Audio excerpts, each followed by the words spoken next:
Dhanbad Bharatiya Janata party के जिला कार्यालय में एक प्रेस कॉन्फ्रेंस रखा गया, जिसमें भाजपा के प्रदेश प्रवक्ता प्रतुल सहदेव ने कहा कि यह बजट पूरी तरह केंद्र पर निर्भर आश्रित बजट पेश किया गया है, जिससे पता चलता है कि राज्य सरकार अपनी जिम्मेदारी से पल्ला झाड़ रही है।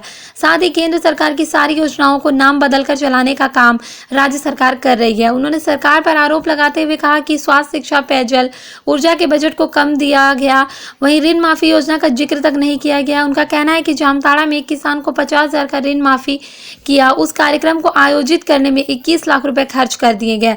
राज्य सरकार किसानों के प्रति उदासीन दिख रही है। किसी के क्षेत्रों में 5500 करोड़ का बजट की आवश्यकता थी, उसको घटाकर 1200 करोड़ कर दिया गया। वहीं 30 से 32,000 किसानों को ऋण माफी की बात की गई थी, जिसमें 12 लाख किसानों ने बैंक से लोन लिया था। साथ ही ग्रामीण क्षेत्रों में महाजन से बड़ा तबका लोन लेते हैं, उनका भी लोन माफ किया जाएगा, लेकिन इसके बारे में जिक्र तक नहीं किया गया। वहीं डीवीसी की बात करते हुए कहा कि धनबाद में डीवीसी बिजली के क्षेत्र में मुख्य योगदान है, जिसका बकाया कोई प्रावधान नहीं किया गया है, जिससे ऊर्जा क्षेत्र में बिजली की आए दिन समस्या होती है और डीवीसी बिजली काट देती है और अपना बकाया को लेकर। स्वास्थ्य की बात की जाए तो बीजेपी सरकार द्वारा 108 एम्बुलेंस शुरू किया गया था, अब बुरी हालत हो गई है। विधवा विकलांग को भुगतान नहीं किया जा रहा है। वहीं ग्रामीण को जोड़ने के लिए लाइन योजना को धरातल पर नहीं उतार सके हैं। सभी सुदूर ग्रामीण क्षेत्रों को शहर से जोड़ने के लिए यह योजना की घोषणा तो की गई थी, लेकिन उसे धरातल पर उतार नहीं सके हैं। ना ही इस बजट की कोई चर्चा की गई है। उद्योग की बात करें तो धनबाद में उद्योग के लिए कोई राहत नहीं दी गई है, बिजली बकाया भी बिल है। वहीं हेमंत सरकार बेरोजगारों के लिए चुनावी भाषण तो बहुत दिए हैं, लेकिन उसकी व्यवस्था अब तक नहीं कर पाई है। इस बजट में रोजगार के लिए कोई व्यवस्था नहीं दिखी है, ना ही बेरोजगारी भत्ते का जिक्र किया गया है। साथ ही संविदा कर्मियों के लिए भी कुछ नहीं किया गया। यह पूरी तरह से केंद्र शासित बजट राज्य है।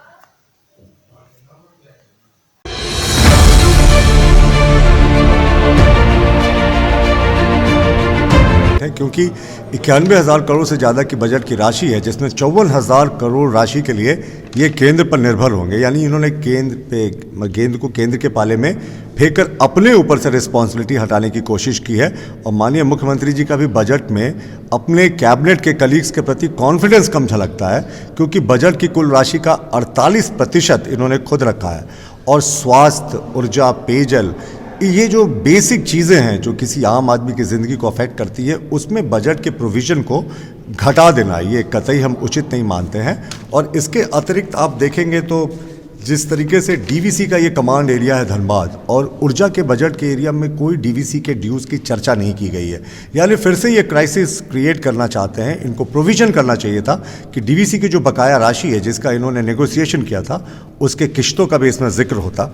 और नामों की रीपैकेजिंग की है इन्होंने। मुख्यमंत्री दाल भात योजना पहले से चल रहा था, अब इन्होंने एक गुरुजी किचन योजना भी जोड़ दी है। तो पूरे तरीके से ये सरकार जो है बजट में किसानों के प्रति भी उदासीन दिखी है, क्योंकि कृषि लोन माफ़ी के लिए 5500 करोड़ की आवश्यकता है, 50,000 तक के लोन की माफ़ करी बात हो, लेकिन इन्होंने सिर्फ 1200 करोड़ का प्रोविज़न किया है।